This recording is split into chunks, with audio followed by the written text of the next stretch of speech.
Prenez un Sébastien qui feuillette son dernier livre Jessica. Eh bien, quand on éteint la lumière, on ne le voit plus. Alors que le luminard, dans le noir, on peut le voir.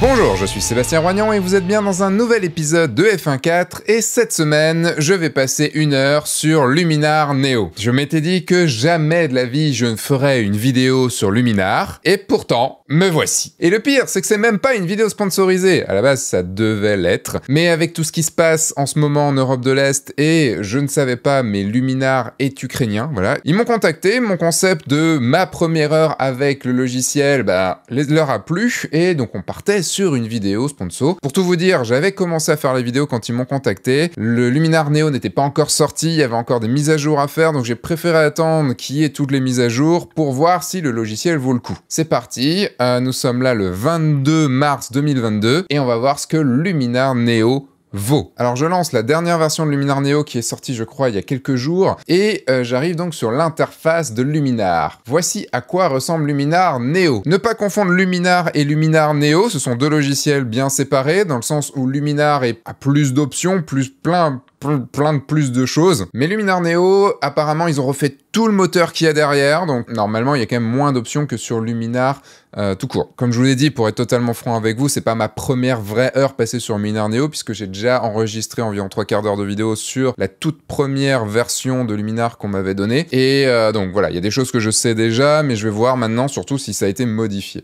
Donc on arrive sur cette interface-ci, donc on a 5 images de tutoriel, puisqu'elles sont même marquées tutoriel, close-up, portrait tutoriel, erase tool tutoriel. C'est pas ce qui m'intéresse. Moi, dans un premier temps, je veux ajouter mes photos. Donc là, on a ajouté photos. Je peux ajouter un dossier. Je glisse un dossier dedans. Est-ce que ça marche? Non, ça n'a pas l'air. Si je glisse une photo dedans, peut-être? Non plus. Bon, il faut ajouter les photos à partir d'ici. Alors, je vais prendre mes photos de Bali, puisque, en fait, Tania, la personne qui m'a contacté, était à Bali au moment où elle m'avait contacté. Comme c'est un logiciel avec plein de choses, c'est comme si on me demandait de tester Photoshop en 1 heure. Ils m'ont dit un petit peu ce qu'il y avait de nouveau dans Luminar Neo, et je vais aller voir ça. Pour ceux qui n'ont pas suivi mes premières vidéos, ma première heure avec tel logiciel, eh bien, je suis quelqu'un qui passe mon temps sur Lightroom et Photoshop, donc je vais voir aussi ce que moi, en tant que Lightroomer, eh bien, je vais voir ce que ça donne en tant que luminareur. Et on peut synchroniser les ajustements, ok, donc ça peut être chouette. Oui, on a quand même des options quand même pour pouvoir exporter, ça c'est bien. On peut aller à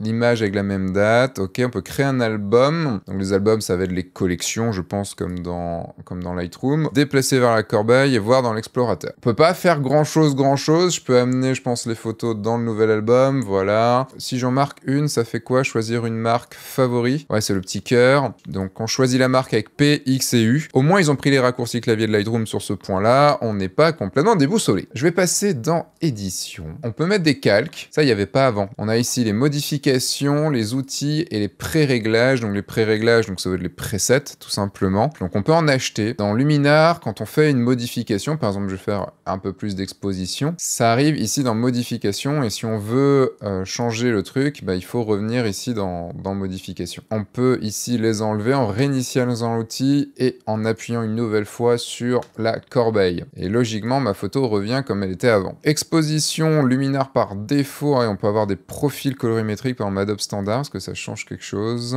Il y avait un peu de contraste de lumière dans cette image. On peut zoomer et je vois que je suis net. Netteté, par exemple, si on rend la photo plus nette, qu'est-ce que ça fait? Alors c'est un peu chiant ce côté flou quand on change quelque chose. On peut faire de la réduction de bruit. Alors est-ce que j'ai du bruit? Est-ce que ça m'a fait péter le bruit un petit peu là? Si par exemple j'expose beaucoup plus, normalement ça va me faire péter le bruit. Voilà. On va pouvoir voir juste ce que ça fait. Pas grand chose. En tout cas, moi, c'est pas ce pourquoi je voulais tester ce logiciel. C'est pour toutes les petites améliorations, structure, on a tout ce qui est créatif et tout. Je vais par exemple aller chercher un ciel. Par exemple, est-ce que j'ai un ciel par ici? Par exemple, sur cette image-là, qui a été faite au drone. Donc il y a des outils de développement, mais normalement, il y a des outils directement, vu que c'est du paysage. Est-ce qu'il y a quelque chose dans le genre paysage? Oui, il y a paysage ici. Je vais pouvoir dire que c'est l'heure dorée. Ouais. Et accentuer le feuillage, ça accentue le vert. Je vous avais déjà parlé dans une vidéo de Photoshop sur qu'on pouvait changer le ciel. Donc à la base, c'est Luminar, je crois, hein, qui a commencé à changer, à avoir cet outil de changement de ciel, qui m'avait un petit peu levé les poils. Mais pas levé les poils dans le sens émotionné, hein, lever les poils dans le sens un peu énervé. Parce que pour moi, c'est pas une bonne chose qu'on puisse faire ça, mais j'en ai parlé dans la vidéo sur Photoshop. Mais on va voir. Par exemple, si on se dit que c'est un coucher de soleil, imaginons ça. Ok. Orientation du ciel, donc on peut changer ça. Perfectionnement du max, rééclairage de scène. Saturation de la rééclairage. Et peut-être que si après je vais dans le paysage et que je rajoute un petit peu d'or doré, ouais mais ça me fait l'or doré sur le ciel. Je m'en fous, moi je veux pas que ça me fasse sur le ciel. Ah oui, il faut que je retourne dans modification. Ça franchement c'est un petit peu difficile. Là j'ai changé moi le ciel, je peux pas régler le premier ciel, il faut que je retourne dans modification ici. Bon c'est un petit truc à prendre hein, mais défocage. Ah ouais.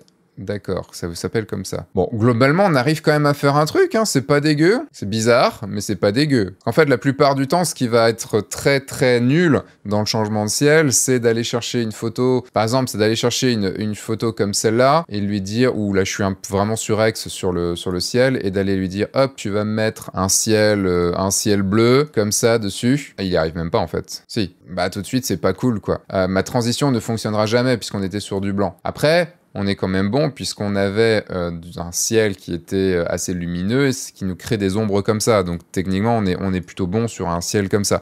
Mais par exemple, si je vais chercher un ciel gris comme ça, c'est pas logique, c'est pas normal. Donc pour ça, faites attention, peut très vite ne pas fonctionner. Et c'est le problème que j'ai avec tout ce qui est intelligence artificielle sur les logiciels, c'est que ça va souvent être utilisé par des personnes qui vont juste « Ah bah je vais changer le ciel, ça va être cool », mais qui vont juste pas du tout chercher pourquoi ça peut marcher, pourquoi ça ne marchera pas. Voyons voir, il y avait un Realistic Enhanced Sky. Donc par exemple, si je prends une photo de ciel, une photo avec un ciel, et normalement nous avons un Sky Enhancer.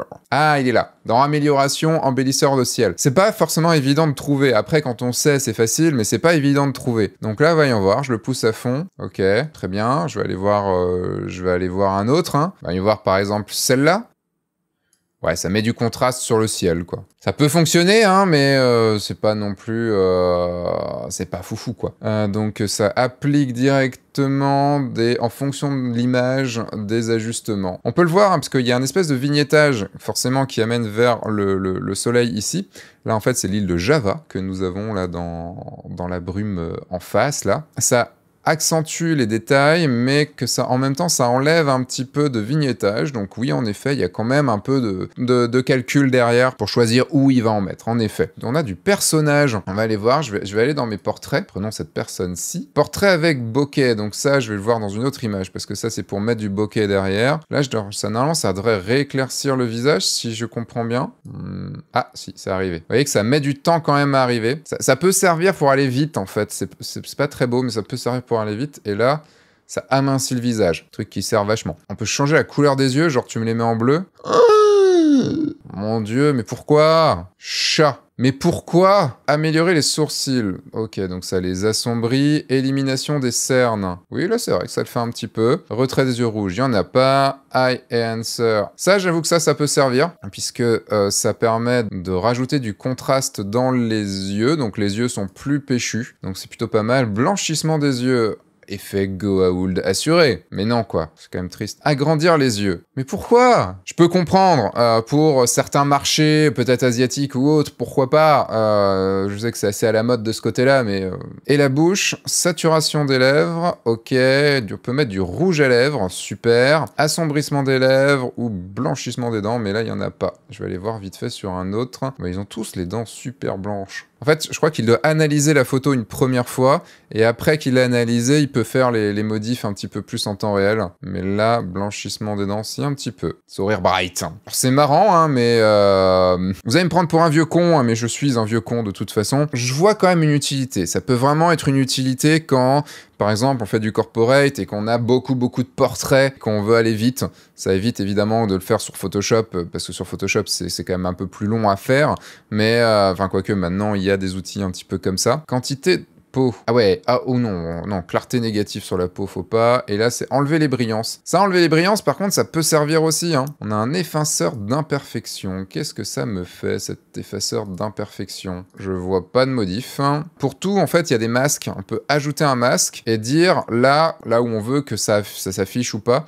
Et je pense que si on peut gommer aussi, par exemple, je veux pas que ça s'affiche ici. Voilà, là, on peut en fait venir peindre avec différentes tailles, adoucissement, intensité. On peut venir quand même dire là où on veut que ça agisse. Bon, ça reste quand même moche. Alors le corps, là, je vais pas pouvoir. Est-ce que j'ai un endroit avec corps? Là, il y a du corps. Suspense, ça va faire quoi? Ok, marrant. Marrant. Abdomen.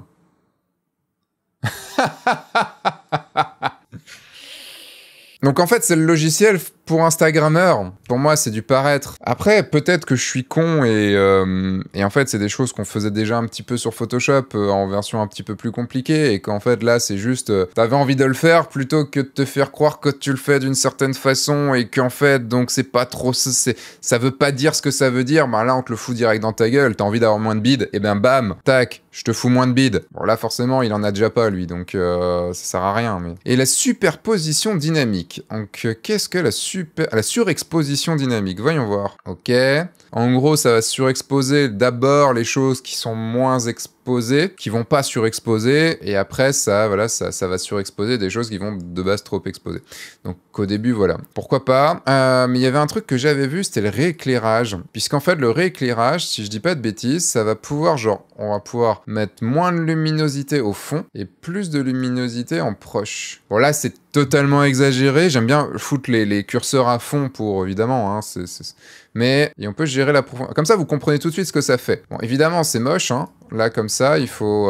ce qu'on pourrait se dire, c'est que les rééclairer, en fait, comme ça. En fait, ça va rééclairer les différents plans. Là, c'était moche, mais quand même, quand on pense à l'algorithme qu'il y a derrière, ça veut dire qu'il a dû détourer, même si notre appareil photo n'a pas géré les aides, donc n'a pas géré la profondeur, il doit de lui-même essayer de trouver là où est la profondeur. Titre.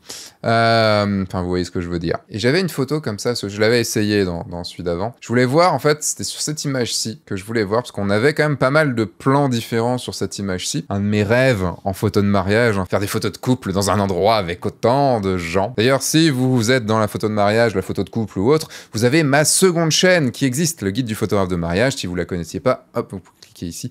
Plein de vidéos sur la photo de mariage, des podcasts et tout. Donc, voyons voir ici, refaisons un petit peu le rééclairage. Donc, lumière, on va essayer d'assombrir un peu le fond. On va voir à fond déjà ce que ça donne. Je regarde un petit peu mon processeur aussi à côté, ça tape quand même du 50% de processeur. Oula, je crois que sans faire exprès, j'ai la preuve qu'ils sont parmi nous, qu'il y a une connexion avec les aliens. Là c'est quand même super évident. Enfin, regardez ce rayon de lumière qui tombe directement sur eux. Si ça, c'est pas un coup des aliens, c'est marrant parce qu'ils considèrent pas la personne au premier plan comme vraiment du premier plan, mais on voit quand même le fait qu'il va vers le fond comme ça. Je sais pas pourquoi il fait ça, parce que c'est vraiment avec la tête, il y a le chignon, il y a tout ça, il les détourne pas vraiment. C'est assez bizarre, c'est dommage. Du coup, c'est dommage parce que ça casse tout le truc là. Le Foliage Enhancer. Je vous fais un petit peu la visite en même temps. Là, nous sommes dans un très célèbre temple que je vous conseille pas vraiment, qui s'appelle Tanalot. J'ai vu le Enhance Foliage, donc je crois que c'est dans paysage. Voilà, accentuer le feuillage et on va voir ce que ça donne. Et vous voyez, ça va vraiment venir chercher le vert pour l'accentuer, pour le contraster un peu et le rendre, le saturer aussi un petit peu. Et donc là, nous partons dans le nord-est de l'île de Bali, à Tulamben, pour un marché. Enfin voilà, il y avait un super chouette marché qu'on voulait visiter. Et cette photo-là va me permettre d'aller voir si une option va fonctionner, puisque une des nouveautés de Luminar Neo, c'est quoi? C'est l'effaçage, l'effacement. On peut effacer des choses, hein, tout simplement, sélectionner des trucs, aller, par exemple, se dire, tiens, je veux effacer peut-être ça, est-ce que ça va fonctionner comme ça? Voilà. Je vais effacer le poteau, j'appuie sur effacer, est-ce que ça va le faire? Est-ce que ça va pas le faire? Ça l'a effacé, mais pas bien, on va le restaurer. Bon, c'était un peu dur, hein, de toute façon, ce que je lui demandais. En fait, là, je vais aller voir un truc qui s'appelle supprimer les lignes électriques et supprimer les traces de poussière. Bon, les traces de poussière, ici, je vais pas en avoir besoin, mais supprimer les lignes électriques, vous voyez quand même qu'il y en a pas mal. Donc, Bah, voyons voir. Et à côté de ça, je regarde en même temps la puissance de processeur à côté. Donc, supprimer les lignes électriques, c'est parti. On a 36%, 34%, 30%, 25%. Il y a eu de l'amélioration depuis la première version que j'ai eue parce que je montais à des 80% de processeur, voire 90%. Ça me prenait toc de processeur, quoi. Et ça allait pas plus vite que ce que ça ne va maintenant. Donc, on voit quand même que ça a été effacé, qu'il y a quasiment plus de lignes électriques, quand même, si je regarde l'avant-après. Enfin, vous le voyez, quoi. Hein. Ça peut faire un début, mais en tout cas, là, bon, j'ai été aussi dans un moment où il y avait beaucoup de lignes électriques. J'ai été dans un endroit où il y avait beaucoup de lignes électriques. Mais quand même, allons voir peut-être un autre endroit où il y a des lignes électriques un petit peu moins présentes, genre celle-là. Effacer, supprimer les lignes électriques. 50% de processeur, c'est redescendu à 10%. Bon, globalement, ça va. Ça prend pas trop... Ah, ça remonte à 62%, là, ça a du mal. Ok, donc ligne électrique enlevée. Voyons voir. C'est pas si mal, hein. C'est pas foufou, mais c'est pas si mal quand même, ouais. Pour juste appuyer sur un bouton. Bon, il y a évidemment des petits problèmes, mais globalement, ça fait un premier travail qui est pas dégueu, hein. Il y a eu de l'amélioration, hein, parce que dans la première version que j'ai eue de Luminar, c'était pas ça du tout, hein. Mais je vais aller voir quelque chose quand même. Je vais aller ajouter ce que eux m'ont envoyé. Ah, ils m'ont envoyé des images démo, donc c'est-à-dire celle-là. Donc normalement, on doit passer de ça à ça. Vous voyez ce qui est très très propre. De l'un à l'autre, c'est quand même vachement propre. Il me donne un avant-après, je vais aller tester directement. Alors, peut-être que c'est pas non plus une version Ultra HD, mais bon, quand même. On va voir. Effacer, supprimer les lignes électriques. Et on voit que c'est pas si beau, hein. Regardez ici. Là, c'est pas si beau. C'est pas mal, hein. Ne me faites pas dire ce que j'ai pas dit. Mais il y a des moments où, bah, du coup, là, par exemple, sur l'antenne, on peut pas regarder ça dans une photo. Enfin, vous voyez tous les petits clac, clac, clac, clac, là, un peu partout. On peut pas, en fait, garder ça dans une photo. C'est un outil qui commence, mais va falloir le continuer après. On pourra pas le faire sur Luminar, il va falloir continuer sur un Photoshop pour aller au pixel, hein, pour voir les choses. Je vais tester sur une autre, je sais pas s'ils ont gardé ici. Il y a celle-là où normalement on doit passer de ça à ça. Donc vous voyez, normalement il va même enlever les ombres des fils électriques. On va voir. Bah, les ombres là elles sont pas parties. Le reste a l'air un peu plus clean quand même. Mais on voit quand même qu'il y a des endroits qui sont pas partis. C'est un début, mais c'est pas tout à fait ça, quoi. Voyons voir avec ça, puisqu'on doit normalement pouvoir faire du bokeh. Vous voyez, j'ai un portrait ici, et c'est marqué portrait avec bokeh. Donc logiquement, si je fais ça... Bon, j'ai déjà un peu de flou, hein, d'arrière-plan, mais on va voir si, en ajoutant vraiment du flou comme ça va faire quelque chose. Parce que ajouter du flou comme ça, bah, c'est pas facile. C'est pas facile parce que il y a forcément aux endroits du passage de la personne au fond, eh bien, ça va être très problématique puisqu'on est sur une histoire de rajouter du flou et il y a forcément une zone qui est un peu floue. Vous voyez que ça enlève quand même pas mal Regardez au niveau de l'oreille. Là, c'est quand même beaucoup plus naturel tel que la photo a été faite que là. Vous voyez qu'on a quelque chose de beaucoup plus lissé. Après, c'est parce que j'ai peut-être été aussi comme un bourrin. Hein. Après, le flou est plutôt beau, mais c'est vraiment les contours qui sont un peu relous. Par contre, ce qu'on peut faire, c'est comme vous voyez, il y a un masque, là ça devient un petit peu rouge, il y a un masque. Je vais zoomer à 100% et je vais aller... Peut-être, si je fais ça, ça fait quoi? Ah ouais. En fait, ça vient ajouter la zone qui n'est pas floutée. Il faut voir si c'est naturel. Peut-être avoir une zone qui soit pas si nette que ça entre les deux. On peut voir la différence. Là, il n'y a rien qui change, alors que là, il y a tout qui change. Et du coup, bah, c'est plus naturel. Bon, ça veut dire qu'il faut aller nous-mêmes travailler le truc. C'est ça le problème. Ah, attendez. Il y a correction des bords, j'avais pas vu, il y a correction des bords. Je vais revenir en arrière, on va faire portrait avec bokeh, on va le mettre à 100%, et je vais aller voir la correction des bords, ce que ça va donner. Qu'est-ce que ça fait? Oula! Ah oui, non, c'est encore plus moche en fait. De l'autre côté là, il m'a pris pas mal de processeurs pour ça en plus. En fait, c'est assez compliqué de voir l'avant-après. Comme il y a beaucoup de temps entre chaque photo, c'est pas évident. Enfin, entre chaque réglage. C'est un petit peu mieux en le réglant comme ça, mais on voit quand même un léger... Je pense que si je mets la luminosité, on commence à voir un petit liseré entre la personne et le fond. Donc bon, ça peut fonctionner, mais il faut vraiment pas aller très loin, quoi. Normalement, il y aurait dû avoir une option qui était de changer le background, qui est là. Je crois qu'elle n'y est pas, de ce qu'ils m'ont dit. Je crois qu'elle n'a pas été mise. C'est une mise à jour qui devait arriver, mais elle n'est pas arrivée puisque bah, là, ils ont eu des problèmes. Ils ont forcément eu des problèmes puisque toute l'équipe était à Kiev. De ce que je sais, ils sont en train de se relocaliser au Portugal pour pouvoir continuer. Au moins, c'est déjà ça. Harmonie des couleurs. Wow!